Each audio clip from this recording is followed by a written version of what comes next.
Et c'est reparti, un autre boys band qui succombe au stratagème insidieux de l'industrie musicale. Les victimes, B2K, mais sans le ninja sportif aux tresses africaines qui avait une glacière à la place du cœur. L'auteur, Chris Stokes, enfin prétendument.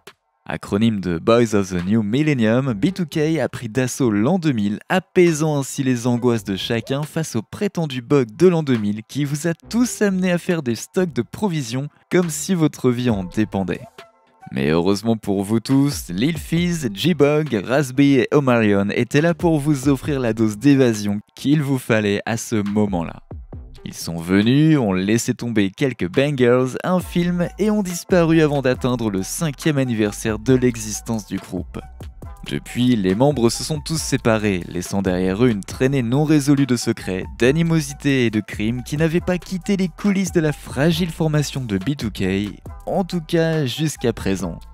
Salut à tous et bienvenue sur Vraie Histoire de Star, la chaîne YouTube qui dévoile la face cachée des célébrités. Aujourd'hui, nous plongeons dans l'univers de B2K. Alors, si vous êtes nouveau sur la chaîne, n'oubliez pas de vous abonner et d'activer la cloche de notification pour ne manquer aucune de nos prochaines vidéos. Inaugurons la vague de tous les boys bands noirs comme Jagged Edge, 112, Day 26 et tous les autres groupes aujourd'hui disparus à qui on a fait des promesses non tenues par celui qu'on ne présente plus, Sean Puff Diddy Daddy Sugar Combs. La création de B2K est née d'un projet créatif mis en place par le danseur et chorégraphe Dave Scott et le représentant d'Interscope Records, Keisha Gamble. En 1998, l'histoire des gars de B2K est un peu incertaine selon à qui vous vous adressez. Demandez à Omarion Cranberry, cela semble alors plus simple que si vous demandiez à Jarrell J-Boog Houston, Demario Raz-B Sonston ou Joe Lil Fizz Frederick. Si vous leur demandez, vous obtiendrez probablement une réponse un peu plus complexe. Interrogez n'importe lequel d'entre eux sur le départ en tant que quatuor, et bien vous seriez confronté à tout un tas de choses qui vous laisseraient plus confus que Stevie Wonder pilotant un avion, ce qu'il a avoué de manière choquante 2 fois déjà. Fizz, Raz-B, J-Bug étaient déjà présents en 1998. 2 autres membres avaient déjà été exclus du groupe comme Hot Pockets et les gars devaient trouver un autre membre à ajouter au groupe. Ce n'est qu'au nouvel an 1999 que leur chaînon manquant croisera enfin leur chemin. Inviter Omarion à rejoindre le groupe était une évidence. Il était beau, charismatique et savait bouger sur scène. Selon les versions de l'histoire, certains disent que le groupe s'est en fait rencontré à l'une des fêtes de J-Bogs et non à celle d'Omarion comme le disent des magazines comme World Up. En effet, on entend souvent que le groupe se serait rencontré chez le cousin germain de J-Bog à la fête du 18e anniversaire de Marques Houston. Mais selon les membres du groupe, ce n'est tout simplement pas correct. Venant de Los Angeles en Californie, ces jeunes du centre-ville n'auraient jamais traîné ensemble sans le pouvoir d'attraction qui les attire naturellement. Fizz, le crooner né à Nola, rempli de créole et non Blaxican ou Blasian comme certains disent, vous dira que le groupe ne se serait jamais fait si Keisha et Nem ne les avaient jamais présentés. Embrouiller le public était un jeu auquel les acteurs de l'industrie musicale jouaient beaucoup à l'époque. De toute évidence, il ne pourrait plus sortir plusieurs versions différentes aujourd'hui grâce à Wikipédia et aux diverses sources renseignées d'internet. Donc à l'époque, ils se sont tous bien amusés à mentir sur les âges, les liens de parenté, les demeures possédées et tout un tas de machinations plus originales les unes que les autres. Hormis une bonne majorité de téléspectateurs de Black Entertainment Television convaincus qu'Omarion et Marques Houston étaient frères pendant longtemps, est-ce que quelqu'un se souvient lorsqu'ils ont essayé de nous convaincre que Fizz et Jane et Aiko étaient cousins ? Regroupés contractuellement en 1998 puis en 1999, B2K n'a vraiment été lancé que vers 2001, rompant avec le succès grand public avec leur premier single produit par Tricky Stewart, Hein Hein.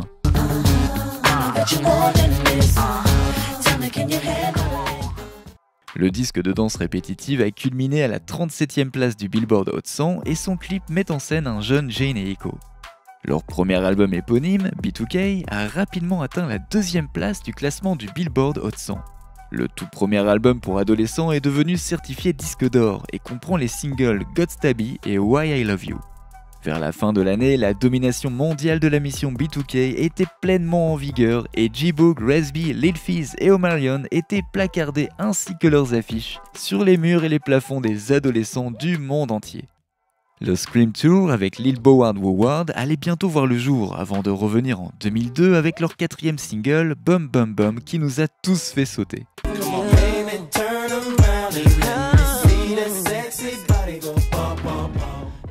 Écrit par LPC et avec un feat de P. Diddy, Bum Bum Bum serait le premier sample de B2K pour leur 2e projet Pandemonium. Les garçons annonceraient plus tard leur décision de retirer les chansons écrites par R. Kelly à cause de... eh bien, vous savez. Pandemonium a ensuite fait ses débuts au numéro 10 du Billboard Hot 200, mais a culminé au numéro 1 du Billboard Hot 100, devenant ainsi leur tout premier succès numéro 1, ce qui serait la dernière fois qu'un boys band siégerait au sommet des charts pendant 16 ans, avant d'être détrôné en 2019 par les Jonas Brothers. Bien que nous n'entendons plus beaucoup parler de boys band de nos jours, le nouveau millénaire en accueillait énormément. Les boys bands qui étaient plutôt inexpérimentés comme NSYNC, 98 Degrees et les Backstreet Boys étaient reconnus comme étant des piliers de l'industrie, mais des groupes comme B2K étaient perçus différemment. La différence était le fait que les B2K étaient noirs, qu'ils respiraient le hip-hop et possédaient un charisme qu'aucun autre groupe de l'époque ne pouvait imiter. Peu importe le nombre d'artistes noirs que Justin Timberlake a étudié pendant son temps libre. Leur clip pour leur chanson Girlfriend avec Jennifer Freeman, alias Light Skin Claire de My Wife and Kids, est un excellent exemple de la bizarrerie de B2K et de ce qui les différencie du reste de leur père. Produit par Chris Stokes, alors manager, le clip vidéo a réuni un casting d'élite de musiciens, d'acteurs et d'actrices noirs, inaugurant Vivica A. Fox, Ronald Isley, Flex Alexander et Will Smith pour offrir quelque chose de vraiment cool aux adolescents fans du groupe.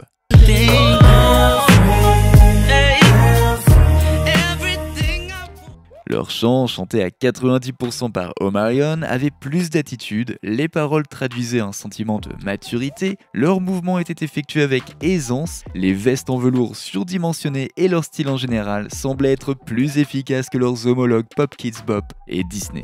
Ils avaient tous les ingrédients pour faire d'eux ce qu'ils appellent des superstars du ghetto.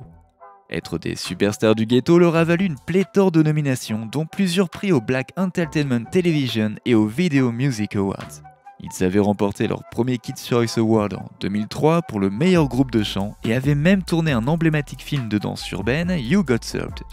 B2K avait tout ce qu'il fallait pour réussir et faisait tout ce qu'il pouvait pour devenir le plus grand boys band de tous les temps. Mais malheureusement, les choses ont finalement pris une toute autre tournure.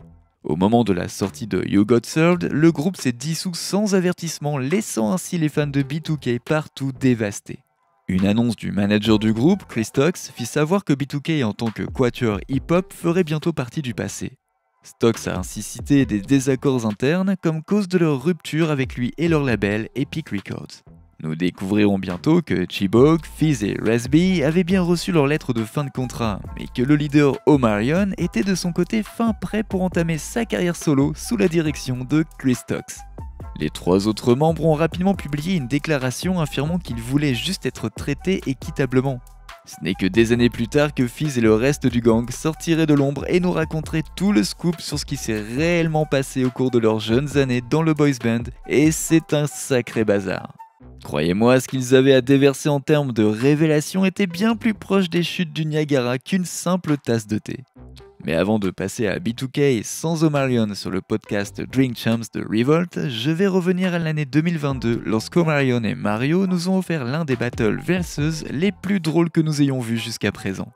Tout s'est passé dans la bonne humeur, mais les moments qui ont précédé le grand soir ne se sont pas déroulés sans quelques soucis. Lorsqu'un fan enthousiaste a demandé via la section commentaires sur Instagram si Omarion chantait uniquement ses chansons ou s'il utilisait également le catalogue de B2K, Omarion a répondu « Je suis B2K ». Pour ajouter un peu d'huile sur le feu, une fois qu'Omarion est finalement revenu sur le Battle Versus, Mario a plaisanté sur le fait qu'Omarion avait trahi B2K. Mais Omarion a alors fait savoir haut et fort qu'il chantait la majorité, sinon la totalité des morceaux de B2K. Donc que la musique du B2K était vraiment sa musique. Inutile de dire que le reste de B2K ne s'est pas privé de réagir de façon comique. Raz-B a publié sur sa page Instagram un extrait du film Temptation de David Ruffin, suggérant que c'était ainsi qu'Omarion se comportait pendant le Battle Versus. Au cas où vous ne le sauriez pas, David Ruffin était le leader du groupe The Temptations, mais agissait comme si le reste du groupe n'était que des artistes de fond. En gros, Omarion disait « Je suis David Ruffin » et eux, ce sont les Temptations. Après le versus, Raz, Fizz et Boog se sont rendus sur la page de Raz-B pour commenter You Got Served simultanément sous le clip de David Ruffin, se moquant ainsi d'Omarion puisque, selon la grande majorité, Mario avait remporté le battle. Cela a immédiatement attisé les rumeurs sur le drama, ce qu'Omarion a confirmé dans son propre message sur Instagram. Le message d'Omarion a commencé par une gratitude envers ses fans, les blagues et la longévité dont il a bénéficié dans l'industrie, mais le message a finalement pris une autre tournure. Voici ce qu'il écrit.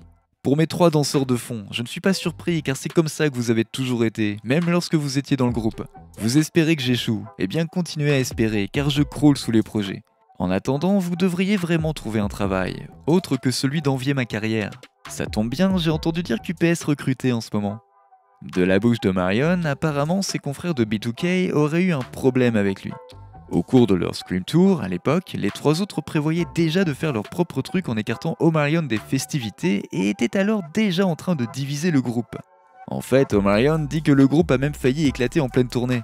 Après avoir découvert que le groupe s'était séparé en raison d'un traitement injuste selon les 3 autres membres, le groupe prévoyait d'annuler le contrat de Chris Stocks en tant que manager étant donné qu'il accordait un traitement spécial à Omarion. Et comment Stocks a-t-il découvert leur petit complot? Selon Fizz, c'est Omarion qui a tout révélé à Stocks, ruinant ainsi leur plan de le licencier en tant que manager, tout ça parce que le conflit entre Omarion et les autres membres se préparait déjà en raison du favoritisme d'Omarion par Chris Stocks. Et encore une fois, selon Fizz, Fizz aurait piqué la petite copine d'Omarion à l'époque et Omarion ne lui aurait pas pardonné. Lorsque Stocks a confronté les autres membres du groupe au sujet de leur volonté de résilier leur contrat, Stocks aurait également évoqué le fait qu'il savait que Fizz avait déconné avec la fille qu'Omarion aimait. Voilà comment Fizz a découvert qu'Omarion avait tout révélé en premier lieu. En bref, leur séparation se résume à une gestion douteuse, à des pratiques commerciales louches et à tout un tas de rumeurs toxiques. En tant qu'artistes, les gars étaient impressionnés par la renommée, le succès et la reconnaissance, mais ont aussi remarqué qu'ils n'avaient pas reçu un seul centime du Scream Tour. Pendant ce temps-là, Chris Stocks se promenait dans des voitures de luxe et affichait fièrement son bling bling à chaque fois qu'il le voyait. Également selon J-Bog et Fizz, Fizz et Bog étaient les favoris des fans au plus fort de la carrière de B2K, et malgré tout le travail qu'Omarion faisait, les fans de B2K ne le kiffaient tout simplement pas autant qu'ils kiffaient Fizz et Bog. Malgré une tourmente déjà bien présente au sein du groupe, une autre bombe serait lâchée de la part de Cheetah Girl et membre préféré de tout le monde du groupe 3LW. Kaylee Williams explique sans aucune provocation qu'elle serait sortie avec les 3/4 du boys band B2K. Bon ok, c'est peut-être exagéré, mais disons qu'elle traînait à peu près au même moment avec B2K, mais sans Omarion. Quoi que cela puisse signifier, lorsque le Millennium Tour a été annoncé fin 2018, les fans de B2K étaient ravis. Mais B2K s'est à nouveau dissous après quelques concerts, et il avait été annoncé en 2020 qu'Omarion continuerait la tournée sans les membres de son groupe. Omarion a même publié un documentaire documentant la bataille judiciaire avec la mère de ses enfants April Jones et les coulisses menant à la tournée intitulée Omega, The Gift and the Curse. Dans le document, nous voyons que Raz-B rencontre plusieurs fois des difficultés sur scène et qu'il se retire finalement complètement de la tournée, affirmant qu'il ne se sentait pas en sécurité à cause de la présence de Chris Stocks. En 2007, Raz avait déclaré au monde entier que Chris Stocks l'avait agressé sexuellement lorsqu'il était enfant, avant même de faire partie de B2K. Une allégation qui pèse depuis sur Stocks. Dans le documentaire d'Omarion, Omarion fait de son mieux pour apaiser et consoler Raz alors qu'il traverse des hauts et des bas émotionnels, et a souligné comment J-Bog se moquait de la douleur de Raz-B en portant une chemise qui disait « Je ne me sens pas en sécurité ». Omarion n'a plus eu affaire à Chris Stocks et à son faux frère de l'industrie après tout le battage autour de Stocks et Marquez, qui aurait épousé une femme étant en fait une personne disparue avec qui il aurait eu une histoire alors qu'elle n'avait que 15 ans.